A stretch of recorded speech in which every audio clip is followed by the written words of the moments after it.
Well, my mind keeps going through them changes. Got to start out with a little bit of a song here, Lou, because we're coming up on my favorite holiday of the year. And that would be what could be the last real big celebration about achieving and attaining American independence. Because I'm not sure where it's going. Will this be the last one? It was always one of my favorites. Yes, the July last 4th, and it's followed by a rather lofty number, a number that's blinking on the board right now with the steward's inquiry sign up there. Those two hideous words that you hear when you finally cash a ticket after 17 straight days of losing at the track. You've got a big exacta, and then there it is on the scoreboard there, right there where the odds are. Steward's inquiry, one. which is a nice way of saying you're fucked. Yep. In all likelihood. It's right there with the French translation of the word parlay. Yeah. All right. Now, if you aren't betting parlays over the weekend, you want to bet it with somebody reputable. You want to bet it with somebody that's going to give you a giant bonus when you signed up. And that's Bet Online, your number one source for all your sports betting needs this season. Whether you're talking about Major League Baseball, golf, soccer, right on through the top fights, whether it's UFC, MMA, or boxing, every stat, every matchup, and even live odds while the event is being played. When the game's over, you can head on to the online casino, head on over there and play poker. You can play blackjack. You can participate in any of the 150 plus video gaming machines that they have there. It's like walking into a casino and you don't have to do any traveling. It's fantastic. Head to the website today to get in on all the action. Use the promo code BELIEVE, BLEAV. And that'll qualify you for a 50% free bet credit on your first deposit of up to $250. Bet online. The game starts here. Yes. July 4th has already taken on a little bit of a different color, has it not, Lubie? I mean, start right at the top there. I used to go as a kid to Coney Island. That was my beach. My dad used to take us to Manhattan Beach, Coney Island, Brighton Beach, all of these beaches that were very, very popular at the time. And I imagine they still are now with the overpopulation of New York City. And they were crowded then. But one of the great things about Coney Island was to go to the Nathan's hot dog stand, which was somewhat of an original item there. I mean, there were really nobody that could duplicate or replicate what it was that they were putting out, including, Lubie. Are you a fan of Nathan's French fries? Because I am. Nathan's French fries? What would you say to that?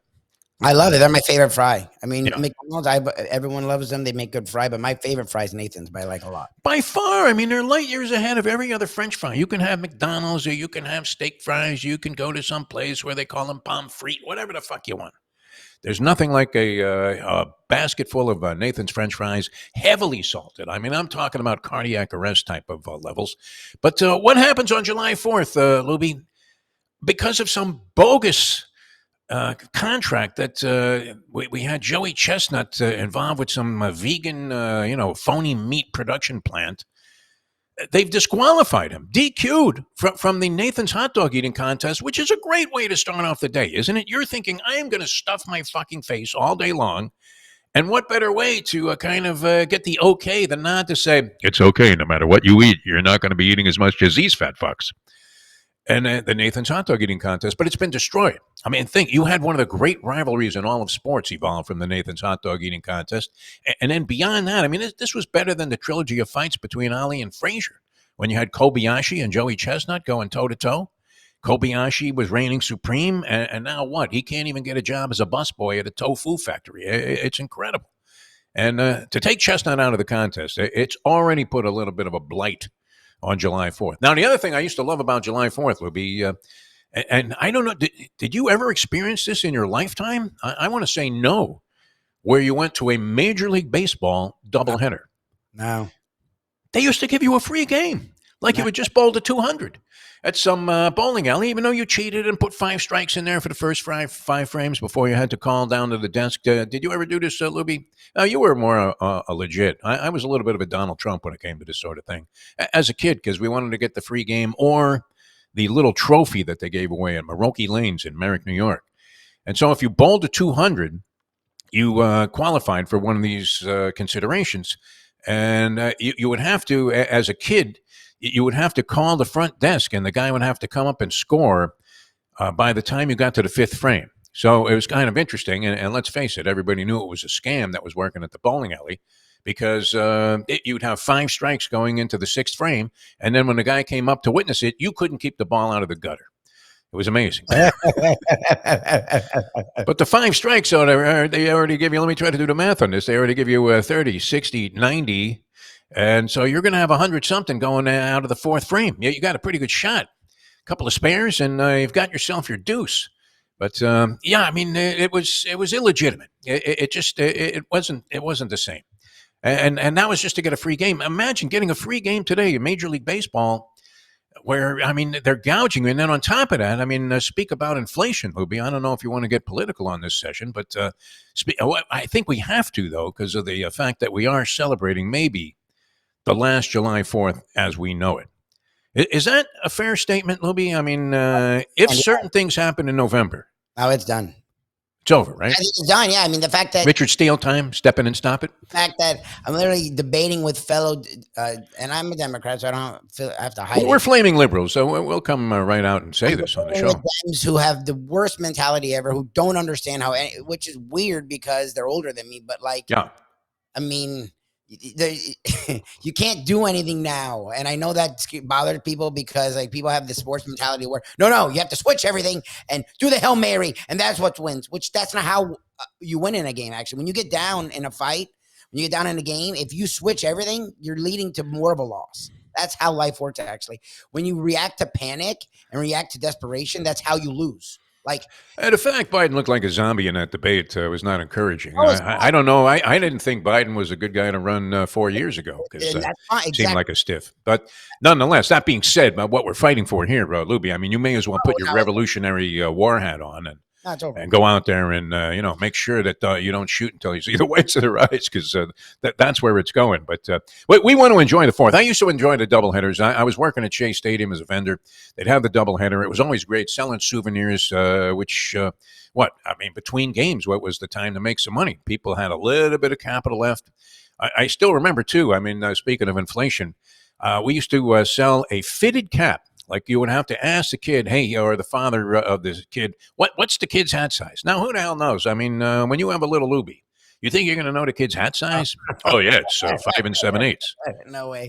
Well, what did you give birth to Barry Bonds? I mean, what are we talking about here? And they would routinely get it wrong. And you'd have to go through all the machinations of trying to find the right fit because it was a fitted cap. You didn't have that stupid adjustable band. That as soon as do you wash your hats in the dishwasher or do you? That's a technique that preserves hats, I guess. I bought the thing. Well, they used to sell the thing at like Just for Feet or these shoes that you could put it in there and it supposedly worked. I think I did it once, it worked, but like I don't know. You ruin a hat, it happens. Like that's sort of what happens to a hat. The minute you throw it in a washing machine, it's never going to be the same, no matter what. This could be the hat that you bought in Italy on vacation, and you thought, well, this is going to be the one thing I keep. And boom, you use it a couple of times going out jogging or whatever. You throw it in the washing machine. It's fucked. It's ruined. We know that. But people would complain about the price of this fitted cap. A fitted cap with an actually embroidered logo of the New York Mets or whatever team you were buying the hat from. And people they were outraged, Lubie. Think about this.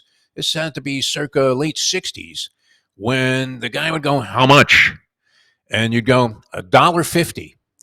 And they would look at you like you just said $8,500,079. I mean, it was insane to think that was a big fat price back then. So costs go up. People get over it. I mean, when they keep looking at I used to buy groceries for $100 and now it costs me $250. It's 50 years later. All right. Realize that this is just the way it is. It's just a number on a piece of paper. All right. So, the solution is to do what? Go out and make more money? I don't know. I understand. Look. Heading into what would be considered is 73 has got to be considered old age, no, Lubie?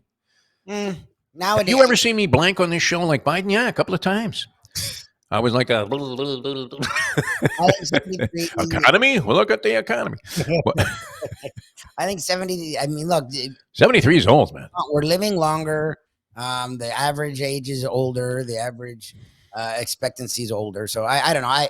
73, I guess, isn't young per se, but I don't think it's old. I mean, there are plenty. Like, oh no, it's old. I can assure you, man. You have to do like a Carrie Strug getting out of bed, and you're like, I know I hit the landing here, but I don't know if I can get up. She did it. All right, so you had you never experienced a doubleheader. It was great. Well, we don't have that anymore. I mean, that's another thing that's changed. And speaking of baseball, comparisons, are they fair? Mike Vaccaro, our good friend, columnist for the New York Post, a very respected gentleman, an award-winning New York journalist, he was making the comparison today that it would be not out of line to take a look at Aaron Judge and the way he's performing and compare him to the incomparable Bambino in terms of being a player that you absolutely have to watch no matter what. Yeah, he's hot. He's killing it. Hot, wow. I mean, on fire. Bambino-esque, though. I mean, think about that. Things were different back then. It was a kinder, gentler world. Now everybody's going to find something wrong. Oh, yeah, well, his wife's too short. You got to find something wrong with virtually everybody. I bet, by the way, and we did give you what I believe is going to be a winner. I don't want to jinx it because until you have the money in your pocket, it's not a winner. But our Marlins bet, I was doing a little mathematical permutation calculation this morning, Lubie. They would have to go, the Marlins, the Miami Marlins, who got off to the most pathetic start in baseball history. And we had inside information that we passed along to you right here in this show, saying that bet the under on the Marlins. It's going to be a disaster this year. We got it at 79 and went down to 78 and a hook. I think that's where it stuck before the season got underway. They would have to go 49 and 28 the rest of the way. It would have to be 21 games over 500 the rest of the way to win 79 games, Lubie. What do you think? Any shot of that? No. They got a for sale sign on Tanner Scott, the only guy that can play baseball on the team, and they're still trying to tell you that Jazz Chisholm is going to be some kind of fucking superstar. No chance, huh? I think that's a ticket that we're going to cash there. Okay. No doubt about it. Some things never change, too. I mean, this July 4th, I think, is going to be a very transformational Independence Day in American history due to the fact that we're going to put a certain... Yeah. I mean, when did the Supreme Court ever in the past have to consider whether a president would be immune from criminal charges for his actions until they put a criminal in the White House? No, they never did. That's the funny take on it is, well, they didn't do it before. Yeah, they never felt the need to. That guy's blatantly on the phone shaking down other countries' leaders saying, hey, listen, find some dirt on Hunter Biden. Otherwise, it's not going to go so good for you when you're fighting Putin, my buddy. Yeah, unbelievable. Dems are fighting Dems. Republicans are proud to support someone who clearly is deranged. I don't know where we are. It really does feel like the last 4th of July. Like, I mean, it just does. So I'm enjoying the fireworks. Yeah, this will be a very special. I am going to be with my hand over my heart for the next however many years it takes to overcome this in the end. Some things never change, though, right? We still suck at soccer in the United States of America. That is a constant. Greg Berhalter, all of a sudden, who would know what Greg Berhalter was coaching? I would have no idea, except for the fact that we suck at soccer. And it's another thing that Americans in, 2024, and we're too blind to see this, that it's a waste of time. We should drop the American soccer programs, both men's and women's. Get them out. Don't even try to sell us on this false hope that someday, we're going to be really good at this stupid-ass game. It's nuts. I'm fired up today, Lou, because it's going to be a holiday. We got a couple of days off coming, and we'll be back with you guys on Monday. Mine keeps going through them changes. I'll be, I mean, you're not really a year older, but it seems that way, doesn't it, when they drop the number on your birthday? Yes, Imagine trying to blow out 73 fucking candles, Libby. That's not going to happen, right? I wouldn't need oxygen. How many years before I'm carrying a tank with me to be able to get around the block? What do you think? While you seem to be getting stronger. I don't really worry about age. By the way, were you a Buddy Miles fan? He's kind of a little before your time. My mind keeps going through them changes. You've probably heard people doing various extrapolations on that song, but straightforward, it's still pretty funky. Well, my mind keeps going through them changes. Singing drummers. If I ask you to name the greatest singing drummers, Libby, what would pop into your head? Was there a singing drummer in your lifetime? Phil Collins, I guess. What would he count as a singing drummer that you enjoyed? Because Buddy Miles, he was good. I was a drummer at the time, so I didn't think he was the greatest, but you have to give him credit. I mean, he was a founding member of the Jimi Hendrix Band of Gypsies group. Unbelievable. Buddy Miles with Jimi Hendrix. And I was a big Mitch Mitchell fan. He took over for Buddy Miles. I thought he was much better. But Miles singing drummer, I guess what? Phil Collins, underrated. I'm going to give you an underrated guy. I know you're not a fan of this band because they were also before your time. But Grand Funk Railroad, Don Brewer, man, that guy. He was great. We're an American man with the big fucking hair. He was fantastic. All right, you guys enjoy the 4th. I hope it's as explosive for you in terms of good things happening. And this will be like requiem for a heavyweight in terms of this country. As I think by the time we get to the next 4th of July, we'll be seeing Marjorie Taylor Greene getting ready to step in for an aging and soon to be proven senile Donald Trump and saying, okay, America, let's do it. We'll say it all together. Okay, America, we're fucked. We're fucked. I hate to paint such an ugly picture on such a great day. I know. All right, are you going to have a hot dog for the 4th of July, Lubie? What do you think? One hot dog? I have no problem having a hot dog. I got to do a little hamburger action. And I hope I get to see fireworks the last few years because for whatever reasons, I haven't gotten to see fireworks for like 3 or 4 years. Oh, yeah? Come on over to the beach here. Well, there's always, you go here, you go there, so we end up going nowhere. So I'm hoping we set up something where we get to see fireworks. All right. I'm very lucky in that regard here. I mean, I literally roll across the street and you're on the beach and you can see the fireworks for miles and miles and miles if it's not raining. Where's Hurricane Beryl, man? That thing is steamrolling across various countries right now. Not that you need... I don't want to get into it, Lubie. Why would you even consider climate change as an issue? Not allowed to say the word here. Let's get some more oil going. All right. We got to get out of here. Enough of our political renderings here and offerings because nobody wants to hear it, right? No, that's the sad part is that nobody really does want to hear it.